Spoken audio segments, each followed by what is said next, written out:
Hi, it's me again, I'm back. 안녕하세요 여러분. 你爱我，我爱你，我是冰沙加咪。你爱我，我爱你，我是冰沙加咪咪。 Folklore sebagian lisan merupakan folklore yang berbentuk gabungan antara lisan, kepercayaan, dan perbuatan. Dikatakan lisan karena adanya tuturan yang disampaikan oleh pewarisnya ke generasinya. Dikatakan kepercayaan karena sesuatu kepercayaan yang diyakini oleh si pemilik kebudayaan tersebut.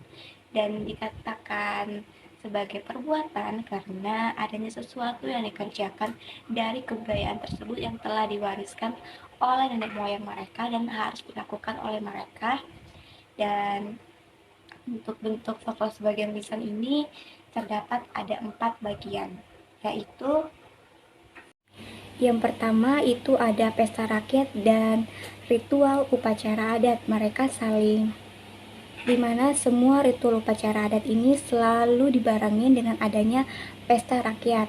Hal tersebut merupakan satu kesatuan karena tidak semua pesta rakyat ini dilakukan hanya sekedar sebagai hiburan, karena ditunjukkan kepada orang-orang suci atau Tuhan atau bahkan kepada dewa-dewa yang mereka anggap percaya untuk mendapat berkah dari mereka, dimana juga media bahan untuk melakukan upacara adat ini mereka mengikuti nenek moyang yang mereka telah wariskan kepada mereka. Yang kedua itu ada adat dan tradisi. Adat merupakan aturan yang harus diikuti oleh generasinya yang sudah ditetapkan oleh nenek moyang mereka.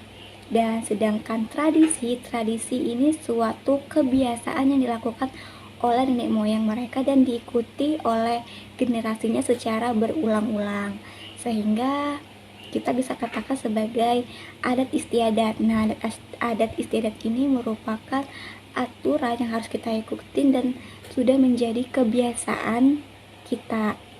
Namun, jika kita tidak mengikuti adat istiadat, kita akan mendapati namanya norma hukum adat. Norma hukum adat ini merupakan norma hukuman adat merupakan hukuman yang tidak tertulis yang dilakukan oleh nenek moyang mereka, di mana jika kita melanggarnya kita akan mendapati saksi, bukan berupa pengadilan tetapi saksi dari masyarakat seperti dikucilin dan dimarahi. Dan yang ketiga itu ada tari tradisional dan permainan rakyat. Tari tradisional merupakan termasuk folklore karena itu diwariskan oleh nenek moyang mereka secara turun-temurun dan memiliki hubungan dengan ritual dan berdasarkan sebuah cerita, baik berdasarkan cerita dongeng, mitos, ataupun legenda. Contohnya tarian tontonan dari Dayak. Selanjutnya itu ada permainan rakyat. Nah, permainan rakyat ini termasuk folklore karena diwariskan secara turun-temurun oleh nenek moyang mereka, baik itu permainannya diperagakan maupun permainannya dengan tutur kata. Nah, permainan rakyat ini juga sebagai alat media untuk menyampaikan pesan kearifan lokal dari nenek moyang mereka. Nah, permainan rakyat ini juga terdapat 2 jenis. Ada permainan rakyat sebagai hiburan dan permainan rakyat sebagai pertandingan.